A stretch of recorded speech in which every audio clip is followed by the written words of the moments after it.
आठ श्री शांतिनाथ भगवान की जय। अनंत आनंद सिद्ध परमेष्टि भगवान की जय। आप सभी को मेरा सादर जय जिनेन्द्र। मेरा नाम आयुषी जैन है। मैं बसंत विहार कोटा राजस्थान की रहने वाली हूँ। आइए सर्वप्रथम हम मंगलाचरण से शुरुआत करते हैं। मंगलम भगवान वीरो मंगलम गौतमो गणी मंगलम कुंद कुंद्राध्यो जैन धर्मोस्तु मंगलम सर्व मंगल मांगल्यम सर्व कल्याणकारकम प्रधान सर्वधर्माणाम जैनम जेतु शासनम जैनम जेतु शासनम। जैसा कि आप सभी को विदित है कि हमारे जैन धर्म में नवदेवताओं का उल्लेख किया गया है। उनमें से एक नवदेवता जिन चैताली अर्थात मंदिर पर आज सविस्तार से चर्चा करेंगे।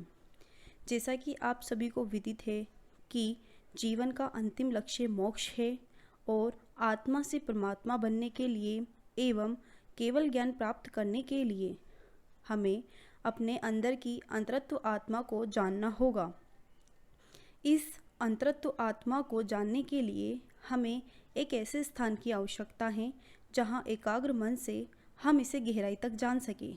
लेकिन ये जानकारी हमें सर्वथा नहीं मिल सकती, क्योंकि जिस प्रकार चारों तरफ हवा का प्रवाह है, लेकिन टायर में हवा भरने के लिए जिस प्रकार हमें पंप की आवश्यकता होती है, उसी प्रकार मंदिर जी भी सकारात्मक ऊर्जा का वह स्थान है जहाँ हमें भगवान की छवि में आत्मस्वरूप दिखाई पड़ता है।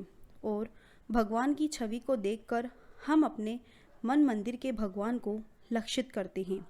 और मंदिर भी उसे ही कहते हैं जो पहुँचाए मन को स्वयं के अंदर, उसे कहते हैं मंदिर। जहाँ पहुँचते ही मन हो जाए थिर, उसे कहते हैं मंदिर।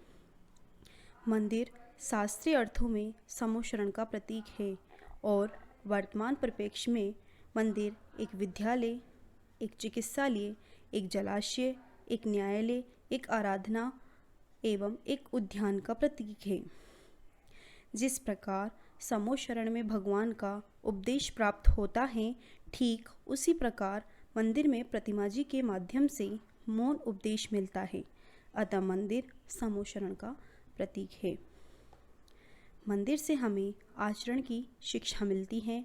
हम किसी तरह पापों से बचें, विषयों से किस तरह मुक्त हों, अपने परिणामों में विशुद्धता कैसे लाएं, प्रति प्रेम के आंगन में कैसे हिले मिले तथा मानवता क्या है आदि शिक्षाएं हमें अन्यत्र प्राप्त नहीं होती।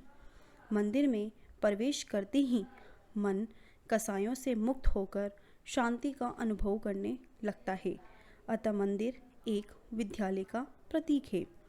मंदिर वह चिकित्सालय है जहाँ भावों में जो बीमारी, विकार, मलिनता, शुद्धता आदि हैं, उनका तथा सांसारिक विषय वासना, अहंकार, कसाय आदि का इलाज मंदिर में होता है।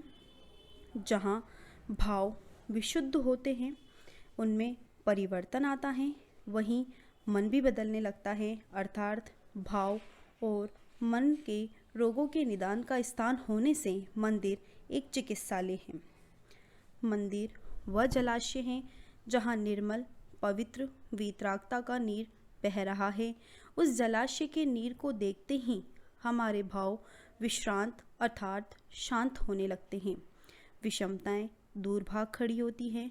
उस समय यदि हम उस वीतराग के निर्मल जल में डुबकी लगा लेते हैं तो हम निर्मल ही निर्मल होने लगते हैं। मंदिर की पवित्रता से भाव पवित्र हो जाते हैं। अतः मंदिर एक जलाशय है जहाँ हमारी गंदगी धोई जाती है। मंदिर एक न्यायालय है जहाँ हमारे पाप पुण्य का झगड़ा सुलझाया जाता है। दूध का दूध, पानी का पानी करके दिखाया जाता है कि हमने अपने जीवन में कौन सा कृत्य गलत किया है और कौन सा कृत्य सही किया है। अर्थात हमारे शुभ अशुभ कृत्यों का लेखा जोखा मंदिर में देखा जाता है, जहाँ से हमें अपने अगले भविष्य का या आगामी गति में जाने का न्याय मालूम होता है। अतः मंदिर न्यायालय का प्रतीक भी है। जिस प्रकार उद्यान विभिन्न प्रकार के पौधे एवं रंग बिरंगे फूल खिलते हैं, फिर भी उद्यान एक है, उसी तरह मंदिर में भी विभिन्न प्रकार के लोग आराधना करने आते हैं। हजारों मनुष्य की उपासना का केंद्र एक परमात्मा है। मंदिर से हमें प्रीति, प्रेम, वात्सल्य, सामाजिक एकता एवं राष्ट्रीय एकता के संस्कार मिलते हैं। अतः मंदिर एकता का एक उद्यान है। परमात्मा की आराधना तो मंदिर के बाहर भी हो सकती है, लेकिन आराधना करने के संस्कार तो मंदिर से ही पड़ते हैं। मंदिर तो पाठशाला है संस्कारों की, जहाँ आराधना, उपासना, भक्ति की थ्योरी पढ़ाई जाती हैं। और मंदिर के बाहर घर, दुकान, दफ्तर, प्रयोगशालाएं हैं, जहाँ मंदिर से पढ़ी थ्योरी का प्रैक्टिकल किया जाता है। अतः मंदिर से ही आराधना प्रारंभ होती है। मंदिर आराधना का प्रथम चरण है। उपासना की शुरुआत मंदिर से ही होती है। अपने मन में प्रेम की गंगा बहाकर तो देखो, अनुपम शांति मिलेगी यहाँ आकर तो देखो। सारे पाप धुल जाएंगे आपके एक बार, जिन मंदिर में जिन दर्शन करके तो देखो। अक्सर कुछ लोग पूछते हैं कि मंदिर में प्रतिमा विराजमान करने का क्या औचित्य है। मंदिर में विराजित प्रतिमा एक माध्यम है हमारी बहिरात्मा को अंतर आत्मा और परमात्मा में परिवर्तित करने का। प्रतिमा एक दर्पण की भांति है, जिसमें जो हमारा स्वरूप है उसका हमें ज्ञान होता है। हमें अपने स्वरूप के दर्शन प्रतिमा में होते हैं। प्रतिमा एक साधन है मन को एकाग्रचित करने का, अर्थात प्रतिमा हमारी प्रतिभा को जगाती है। स्वयं की प्रतिभा के जागरण के लिए मंदिर में प्रतिमा रखी जाती है। प्रतिमा एक दर्पण की भांति होती है। जिस प्रकार दर्पण के कोई आदमी अपना चेहरा पहचान नहीं सकता, बिना दर्पण के कोई आदमी अपना चेहरा पहचान नहीं सकता, उसी प्रकार परमात्मा की प्रतिमा के कोई भी आदमी आत्मा को नहीं जान सकता। अतः शरीर की पहचान का जो काम दर्पण करता है, आत्मा की पहचान का वही काम प्रतिमा करती है। इसलिए मंदिर में प्रतिमा रखी जाती हैं। जिन मंदिर में आया, जिनवर दर्शन पाया, अंत मुख मुद्रा को देखा, आत्म दर्शन पाया।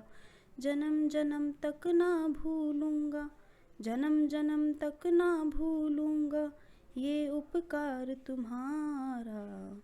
और इसी प्रकार प्रतिमा का दर्शन क्यों करना चाहिए, अर्थात जिनेंद्र की प्रतिमा को कुछ समय तक उपलक रूप में देखना दर्शन होता है। दर्शन का अर्थ खोजना भी होता है, अर्थात प्रतिमा में अपने आप को खोजना भी दर्शन है। दर्शन का अर्थ श्रद्धा भी है, अर्थात जिनेंद्र भगवान में सच्ची श्रद्धा रखना भी दर्शन है। जन्म जन्म कृतम पापम, जन्म कोटिमुपार्जितम, जन्म मृत्यु जरा रोगम, हन्यते जिन दर्शनात्। वीतराग भगवान के दर्शन से जन्म जन्मांतर के पाप तथा जन्म जरा मृत्यु जैसे रोग नष्ट हो जाते हैं। और इसके अतिरिक्त मंदिर में सांसारिक विषय वासनाओं, विषयों से संबंधित कोई भी क्रिया या कार्य न करके वीतराग भगवान की आराधना, उपासना, पूजा करनी चाहिए। अतः इन्हीं विचारों को लेकर के मंदिर में जाना चाहिए। हमने पाया है मुश्किल से यह नर का तन, देव दर्श तरसे जिसे ऐसा पाया रतन।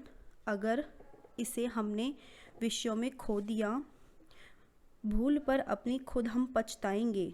अब मिला है ये जिनवर शरण, जिनवानी मिली और ए अमृत वचन। मोह ममता से थोड़ा भी हम हटे, मार्ग कल्याण